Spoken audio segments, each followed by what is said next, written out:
हरे कृष्णा। तो अभी रामनवमी का महान उत्सव बहुत निकट आ रहा है। आज 30 मार्च है, कल 31 मार्च होगी, परसों 1 अप्रैल होगा और उसके बाद 2 अप्रैल को रामनवमी का बहुत बड़ा उत्सव आने वाला है। तो हमें समझना चाहिए कि श्री राम का जो राज्य है ये विशेष रूप से जाना जाता है और बहुत विख्यात है।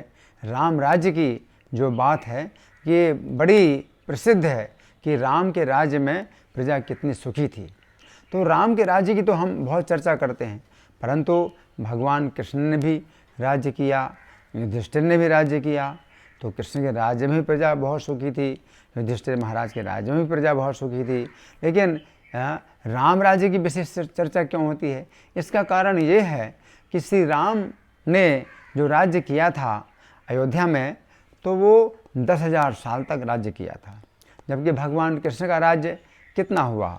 भगवान कृष्ण का पूरा जो जीवन काल है वो 125 वर्ष का था और उसमें भी 11 वर्ष तो ब्रज में बिताए और फिर 17-18 वर्ष मथुरा में बिताए। उसके बाद फिर द्वारका में स्थानांतरण किया।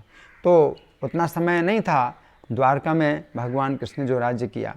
यद्यपि प्रजा बहुत सुखी थी, द्वारका में राम राज्य से कम सुविधा नहीं थी द्वारका के राज्य में, कृष्ण के राज्य में, लेकिन तो भी राम राज्य की बात होती है। इसका कारण यही है कि 10,000 साल तक श्री राम का राज्य चला और युधिष्ठिर का राज्य भी ऐसा ही था, बहुत प्रजा सुखी थी। लेकिन युधिष्ठिर राज्य की भी चर्चा नहीं होती क्योंकि 36 साल तक युधिष्ठिर ने राज्य किया और उसके बाद फिर वो परीक्षित को राज्य सौंप करके वो जो है चले गए, हिमालय में चले गए।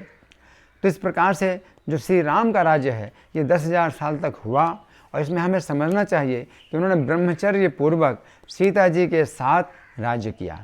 तो ऐसा नहीं है कि वन के 14 साल जो वनवास के बाद श्री राम जब आए और अयोध्या में आए और वो राजा बने तो उसी समय सीता का वनवास हो गया।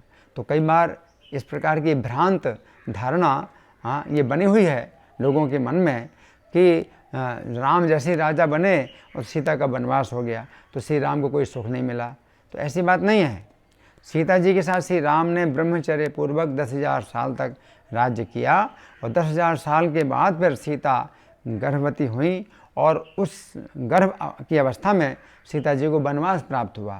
तो अगर ये बात हम जान लें, ये सोचना अगर हम जान लें तो हमें फिर बहुत बल मिलता है और हमें बहुत संतुष्टि प्राप्त होती है कि श्री राम के राज्य में ऐसी कोई बात नहीं आई सीता जी के संबंध में कि श्री राम ने सीता का त्याग किया हो।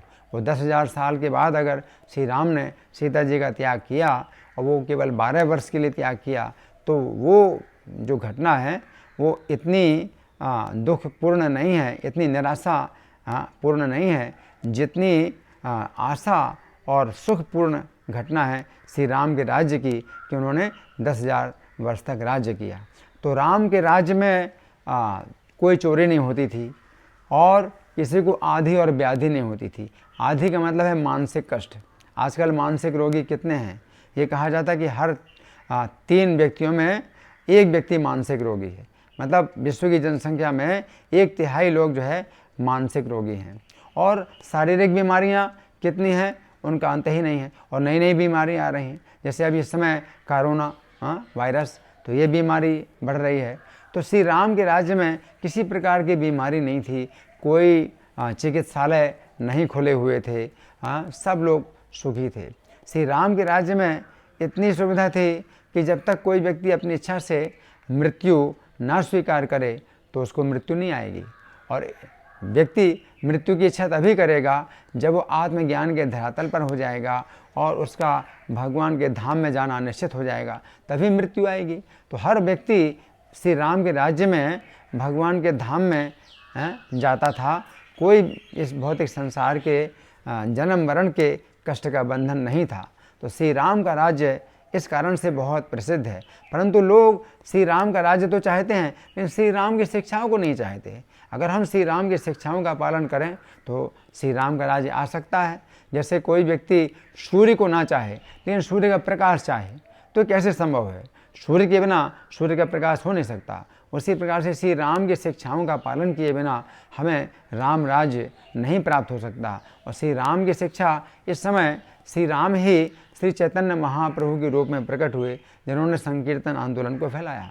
तो वही श्री राम चैतन्य महाप्रभु के रूप इस समय जो संकीर्तन आंदोलन को फैलाया है, तो उस संकीर्तन आंदोलन में जो लोग भाग लेंगे और भगवान के नामों का संकीर्तन करेंगे, हरे कृष्ण महामंत्र का संकीर्तन करेंगे और 4 प्रकार के पापों को छोड़ेंगे, मांसाहार, व्यभिचार, जुआ और नशा, तो राम राज्य आ सकता है। लेकिन राम राज्य अन्यथा आ नहीं सकता। लोग कल्पना जरूर कर सकते हैं राम राज्य की, लेकिन राम का राज्य नहीं आ सकता। धन्यवाद। हरे कृष्णा।